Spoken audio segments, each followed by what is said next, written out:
दोस्तों, शब्दों के जादूगर की एक और कहानी हिंदी में लेकर आई हूँ। उनकी प्रसिद्ध कहानी है जूलियस सीजर। 15 फरवरी का दिन। रोमन परंपरा के अनुसार इस शुभ दिन लुपरकल नामक त्योहार मनाया जाता था। यह त्योहार रोम के विकास और समृद्धि का प्रतीक था। इसी दिन महान शासक जूलियस सीजर पॉम्पी पर विजय प्राप्त करके रोम आने वाला था।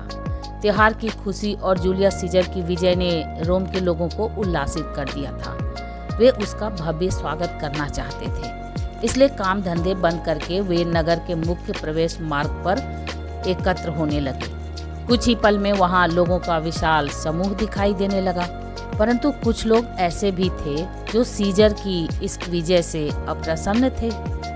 फ्लेवियल और मार्लस ये दोनों रोम के प्रतिनिधि थे और सीजर से घृणा करते थे। उन्हें पता चला कि रोम निवासी जूलियस सीजर के स्वागत की तैयारी कर रहे हैं, तो वे भड़क उठे और कठोर स्वर में बोले, तुम लोगों को शर्म नहीं आती? कल तक तुम वीर पापी को देखने और उसके स्वागत की तैयारी करते थे, परंतु उसके पराजित होते ही तुम्हारा प्यार और वफादारी भी बदल गई। आज तुम उसके शत्रु सीजर के स्वागत के लिए बेचैन हो रहे हो, उसकी जय जयकार कर रहे हो।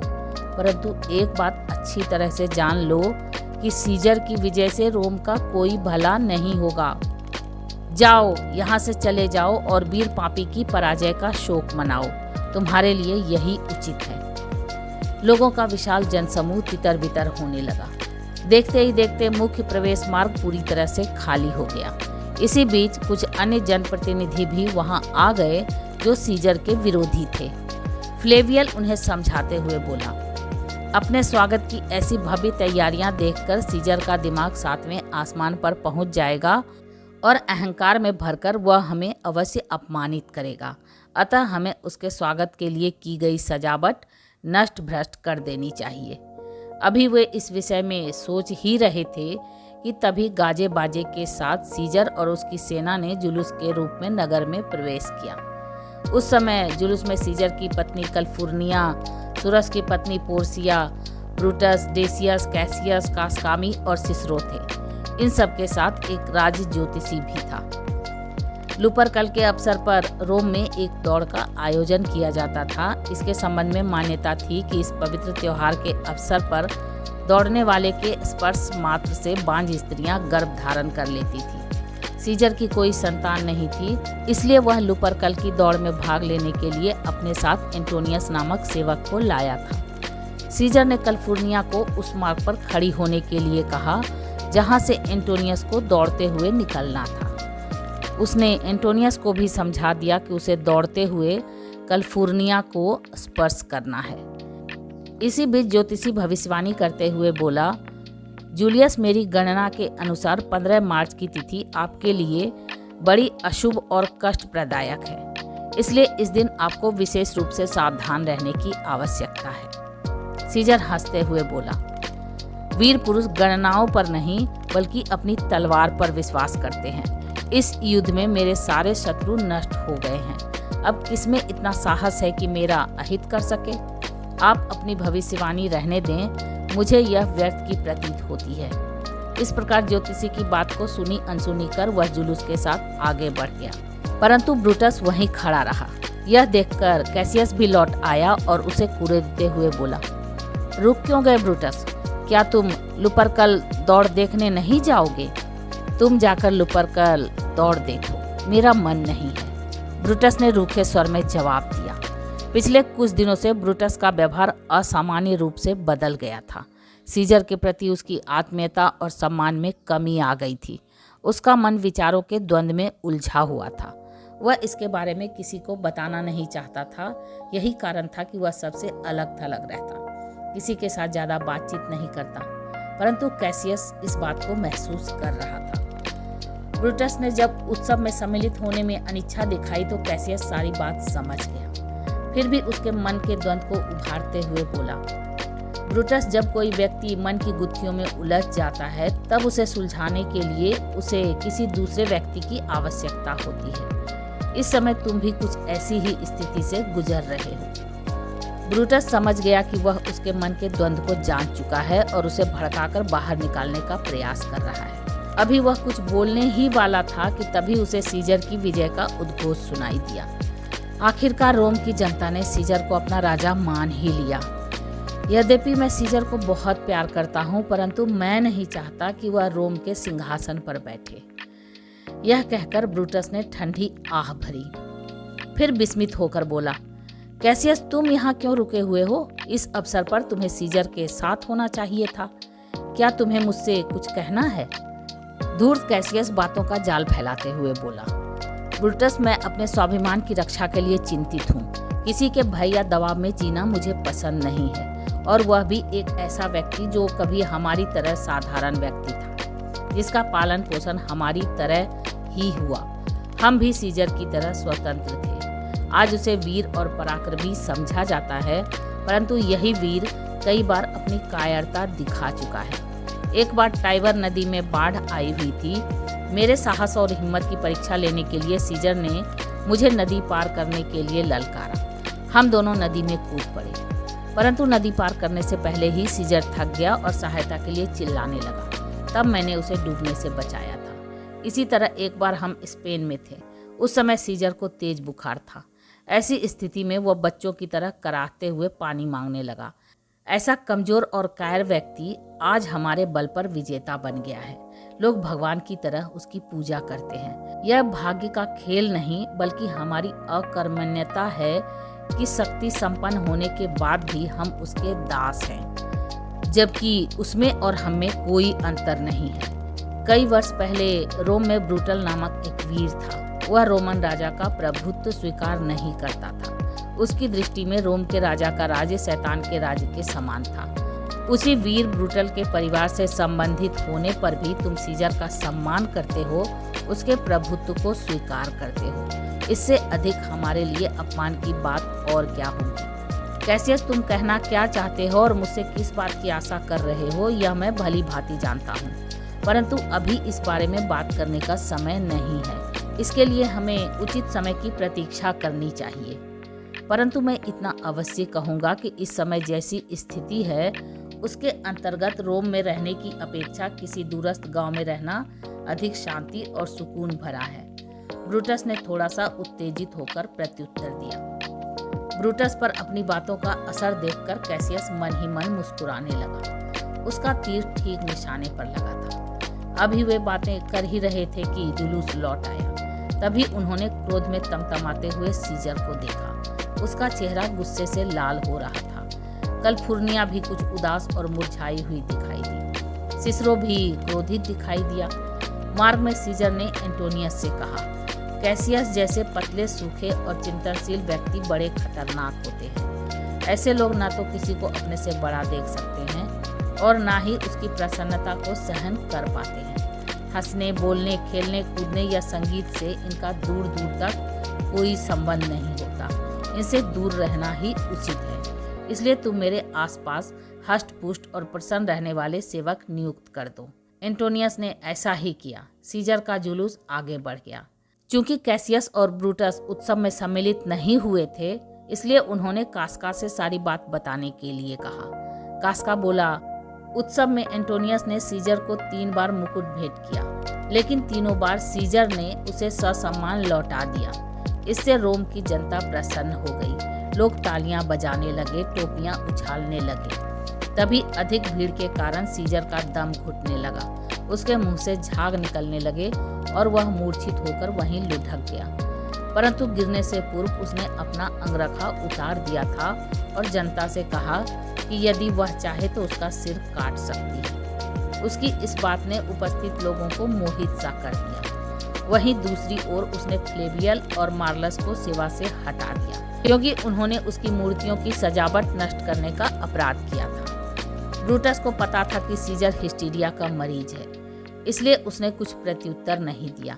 लेकिन कैसियस व्यंगपूर्ण शब्दों में बोला, सीजर की अपेक्षा गिरने का रोग हम लोगों में अधिक है। कैसियस जानता था कि ब्रूटस सीधा और सज्जन व्यक्ति है, उसे आसानी से अपने जाल में फंसाया जा सकता है। लेकिन उसे इस बात का डर भी था कि सीजर का सबसे विश्वास पात्र और घनिष्ठ होने के कारण ब्रूटस उसके प्रति ईमानदार है। क्योंकि सीजर को कैसियस पसंद नहीं था, इसलिए वह भी उससे घृणा करता था।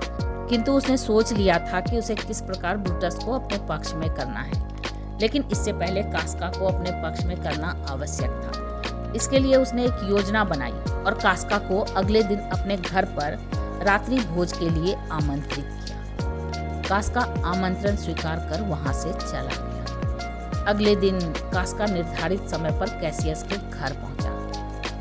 कैसियस उसे अपने वक्तव्य जाल में फंसाते हुए बोला, हम शक्ति संपन्न होने के बाद भी एक ऐसे व्यक्ति के दास हैं जो न केवल कायर है बल्कि बुद्धिहीन और अभिमानी भी है। ऐसे व्यक्ति की दासता हमारे गौरव और सम्मान पर कलंक है। इससे अधिक हमारे लिए अपमान की बात और क्या होगी। लेकिन यदि हम मिल जाएं तो इस कलंक से हमेशा के लिए छुटकारा पाया जा सकता है। उसने ये बातें कुछ इस प्रकार से कही थी कि कास्का उत्तेजित हो उठा। वह क्रोधित होकर बोला, कैसियस, तुम सीजर के विरुद्ध जो भी कदम उठाओगे उसमें मैं सदा तुम्हारा साथ दूंगा। मैं प्रतिज्ञा करता हूँ कि उस अत्याचारी का अंत करके ही दम लूंगा। इस प्रकार बातों ही बातों में उसने सीजर के सबसे विश्वास पात्र व्यक्ति को अपने पक्ष में कर लिया। इस विजय से उसकी आंखें प्रसन्नता से भर उठी। इसके बाद कैसियस ने अपनी धूर्ततापूर्ण बातों से कुछ और लोगों को भी अपनी ओर कर लिया। ये सभी सीजर के विश्वास पात्र थे। इस तरह उसने अनेक तर्क देकर ब्रूटस को भी अपनी सहायता के लिए मना लिया। जिस दिन रोम के सिंहासन पर सीजर का राज्याभिषेक था, उससे एक रात पूर्व कैसियस कास्का और अन्य सहयोगियों के साथ ब्रूटस के घर पहुंचा। वहां उसने सीजर और एंटोनियस की हत्या का प्रस्ताव रखा। सभी ने प्रस्ताव का स्वागत किया, परंतु ब्रूटस असहमति व्यक्त करते हुए बोला, यदि सीजर की इस प्रकार सीधे ढंग से हत्या कर दी गई तो वह मरकर रोम में भगवान का स्थान प्राप्त कर लेगा। रोम की जनता उसकी हत्या का प्रतिशोध लेने के लिए उठ खड़ी होगी। अतः हमें यह काम सोच समझकर करना होगा जिससे उसकी हत्या राष्ट्र हित में लगे। ब्रूटस की बात में दम था। सभी उसकी बुद्धिमत्ता के कायल हो गए। इसलिए पुनः सारी योजना बनाई जाने लगी। अंततः सब कुछ निर्धारित हो गया। इधर सीजर की हत्या का षड्यंत्र रचा जा रहा था, उधर कैलिफोर्निया को स्वप्न में इस घटना का आभास हो गया था। प्रातः उसने सीजर को स्वप्न के बारे में बताया और बाहर न जाने की प्रार्थना की। वह 15 मार्च का दिन था। ज्योतिषी ने भी सीजर को इस दिन सावधान रहने की चेतावनी दी थी, परंतु अहंकार में भरा सीजर उसी दिन राजधानी में जाने के लिए उत्सुक था। अतः वह कैलिफोर्निया से बोला, इस प्रकार का व्यवहार कायरों को शोभा देता है, महान जूलियस सीजर को नहीं। यदि आज मेरी मृत्यु निश्चित है तो वह घर बैठे भी आ सकती है, परंतु मैं कायरों की भांति घर में बैठने की बजाय बाहर खतरों का सामना करना पसंद करूंगा। कैलिफोर्निया ने उसके पैर पकड़ लिए और रोते हुए बोली, आप चाहे जितने भी तर्क दें, किंतु मैं आपको कहीं नहीं जाने दूंगी। रात के स्वप्न ने मेरा चैन छीन लिया है। मेरा मन भयभीत हो रहा है।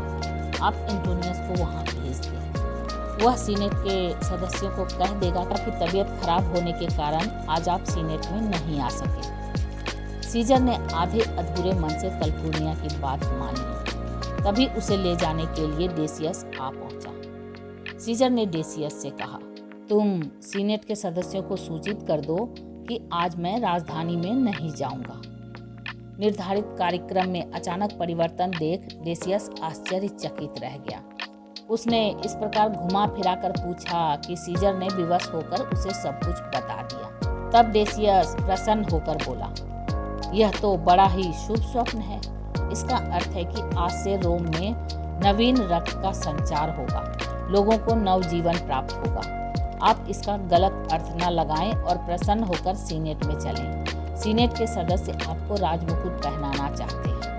यदि आज आप नहीं गए तो सभी आपको कायर समझकर आपका मजाक उड़ाएंगे। हो सकता है कुछ लोग यह कहें कि जब तक कैलिफोर्निया को शुभ स्वप्न नहीं आएगा तब तक सीजर का राज्याभिषेक नहीं होगा।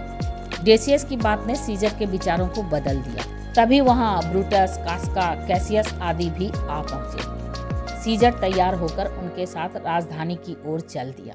सीनेट में पहुंचते ही सीनेटर पॉपिलियस ने कहा, तुम्हारा प्रयास सफल हो। यह सुनकर पत्रकारियों के चेहरे का रंग उड़ गया।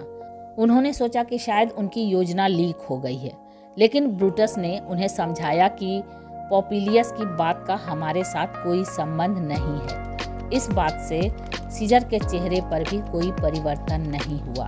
तब जाकर उन्होंने चैन की सांस ली।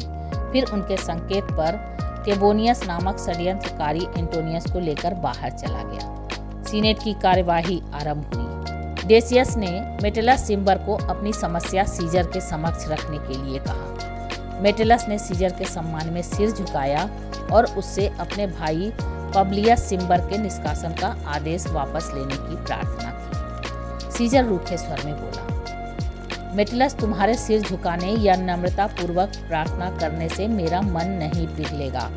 इस प्रकार कपट में लिपटी सौजन्यता दिखाने की तुम्हें कोई आवश्यकता नहीं है। मैं आज तक न्याय के मार्ग से कभी विचलित नहीं हुआ। तुम्हारे भाई का निष्कासन राष्ट्रीय कानून के अनुसार हुआ है और मैं इसे नहीं बदल सकता। इस तरह उसने सिम्बर को धुतकार दिया। उसके बाद ब्रूटस और कैसियस ने भी पब्लियस सिम्बर को मुक्त करने की प्रार्थना की। सीजर उनकी प्रार्थना अस्वीकार करते हुए बोला, मैं न तो व्यर्थ में किसी को दंडित करता हूँ और न ही बिना किसी ठोस कारण के अपना निर्णय बदलता हूँ। इसलिए तुम निर्णय बदलने की उम्मीद छोड़ दो। पब्लियस के निष्कासन पर मैं पूरी तरह अटल हूँ। डेसियस और सिन्ना ने भी दया की अपील की, लेकिन सीजर ने उन्हें डांट दिया। मैंने ब्रूटस की प्रार्थना को भी अस्वीकार कर दिया है। इसके बाद कुछ नहीं बचता। सीजर का व्यवहार देखकर कास्का गुस्से में भरकर बोला, ठीक है, अब हमारे हाथ ही हमारी बात को पूरा करेंगे।